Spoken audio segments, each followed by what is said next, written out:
Okay folks, so quick video just how I do long exposures. So look at the scene here. I'm going to photograph this on the jetty, but I want all the water to smooth out like glass. And the way that I personally go about this is set up my exposure, composition. First thing I do is get my focus.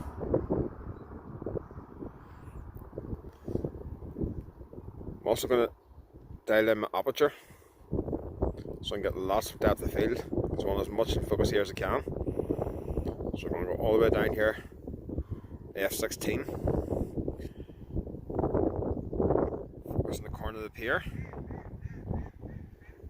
And we're going to set our ISO to 200.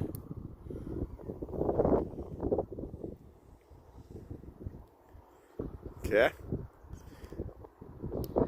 Now our shutter speed.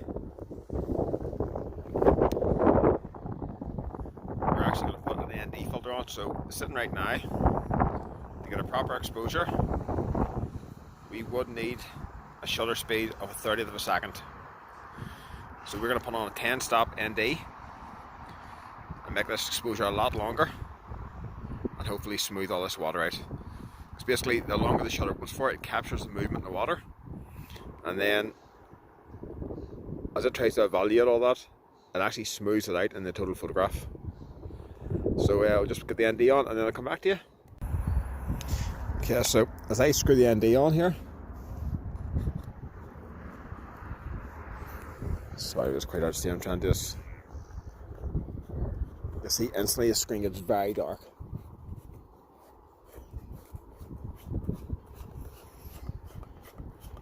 So the beauty of mirrorless is here that we can now start adjusting our exposure, and it will actually show us.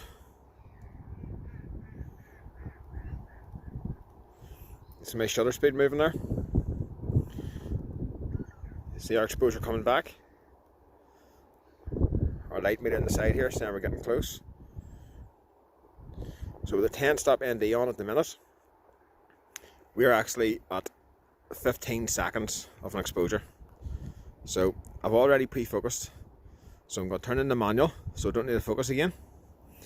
And then the other thing that I do is I put on a 2-second timer to make sure that my hand doesn't shake the camera or anything when I hit the shutter button.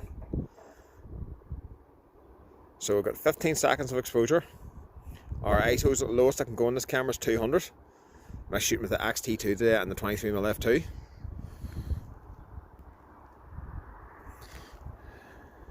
And our aperture is at f14 to give us plenty of depth of field.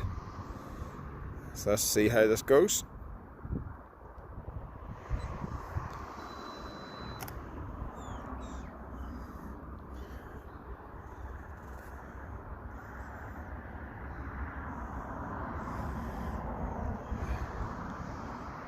Great thing about Fuji cameras, actually shows you a countdown.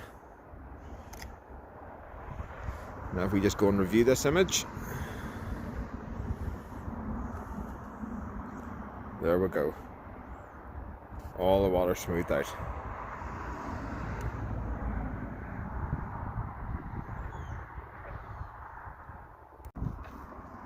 Okay, a perfect example here. Light is starting to drop so quickly. So we're at 20 seconds now. You see the image is still slightly dark. So what we're going to do is just going to compensate for that. We're going to shoot again, and this time we're going to adjust our shutter speed. We're going to open the shutter longer. So that's 20 seconds, 25 seconds. Okay. And we'll hit the aperture of mistake.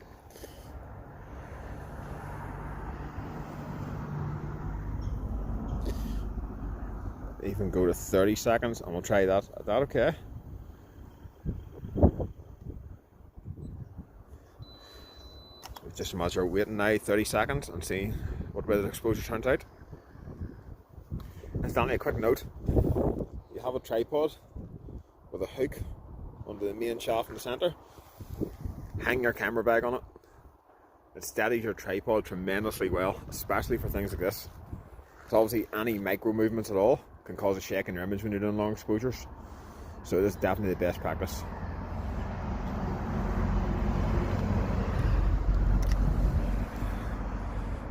See what we're at.